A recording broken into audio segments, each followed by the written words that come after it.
కన్న తల్లిదండ్రులను పుట్టి పెరిగిన సొంత ఊరిని అభివృద్ధి చేసుకోవడం మన బాధ్యత. మీరు అంకితమవుతారని నాకు సంపూర్ణమైన విశ్వాసం ఉన్నది. మీ అందరి పట్ల నాకు నమ్మకం ఉన్నది. మీరందరూ పెద్ద ఎత్తున చప్పట్లు కొట్టి నాకు మాట ఇవ్వాల్సిందిగా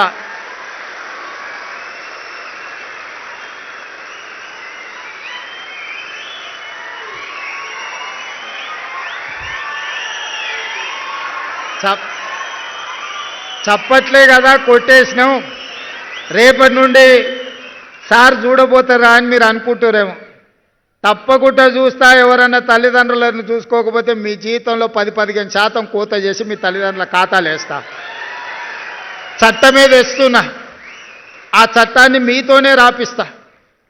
తల్లిదండ్రులను చూసుకోని వాళ్ళ జీతాల నుంచి 10-15% జీతంలో కోత విధించి మొదటి నాడు మీ అకౌంట్లో ఎట్లయితే జీతం పడుతుందో మీ జీతంలో నుంచి ఆడబిడ్డ అయినా మగబిడ్డ అయినా ఆ జీతం తల్లిదండ్రుల ఖాతాలకు పోయేటట్టు ఖాతా తెరిచి మీ జీతాలు మాత్రం అక్కడికి బదిలీ చేస్తా. అది చట్టం చేస్తా. ఆ చట్టం మీతోనే రాపిస్తా. సెక్రటేరియట్లకు ఎవరు వస్తున్నారు? రామకృష్ణారావు గారు, మనం ఒక కమిటీ వేయండి కొత్త ఆఫీసర్లతో ఆ చట్టం రాపిచ్చే దాంట్లో.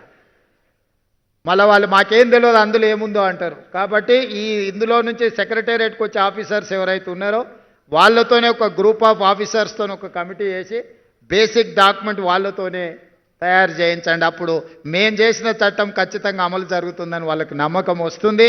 అదేవిధంగా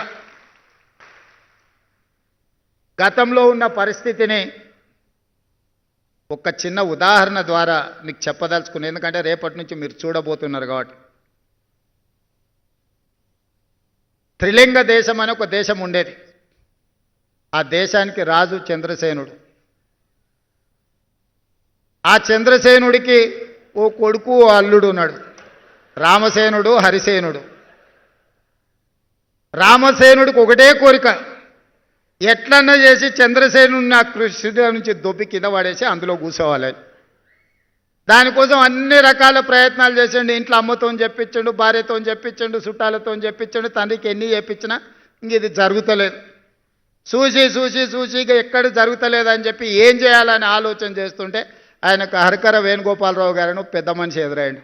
అయ్యగారు, ఎట్లా మరి నా కోరిక నెరవేర్తలేదు, ఏం చేయాలంటే, ఇట్లా అయితే కుదరదాయా, నువ్వు జర గట్టిగా తపస్సు చెయ్యి. తపస్సు చేస్తే దేవుడు ప్రత్యక్షమవుతాడు.